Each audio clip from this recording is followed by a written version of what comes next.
السلام عليكم بكم في هذا الفيديو. ان شاء الله بفضل الله بغيت نشارك معكم هذا الكيك. الكيك صراحه بسيط، درته بجوج ديال البيضات وكاس ديال الليمون ونص كاس ديال السكر ونص كاس ديال الزيت فقط الدقيق وجوج خمارات. ملي خلطت المكونات كلهم في الاخير ضفت معلقه ديال الخل صافي. بالنسبه للتفاح درتو كشرائح صغيورين.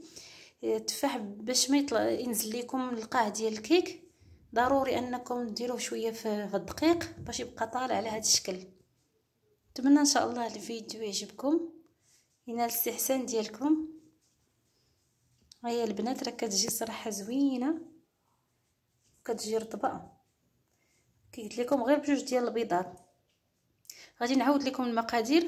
ضفت جوج ديال البيضات مع قبيصه ديال الملح، طربتهم مع نص كاس ديال السكر. من بعد ما طربتهم ضفت لهم نص كاس ديال الليمون ونص كاس ديال الزيت صافي، وضفت الدقيق وجوج خمارات.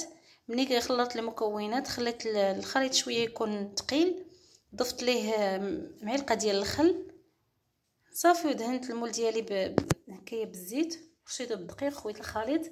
بالنسبه للتفاح درتو كشرائح، دوزتهم هكا بشويه ديال الدقيق وضفتهم على هذا الشكل. ضفت انا غير تفاحه هي اللي متوفره عندي. نتمنى ان شاء الله الفيديو ينال الاستحسان ديالكم، وإلا عجبكم المحتوى بطبيعه الحال ما تنساوش ديروا لي لايك، اشتركوا معايا في القناه، فعلوا زر الجرس باش يوصلكم كل جديد. والسلام عليكم ورحمه الله تعالى وبركاته.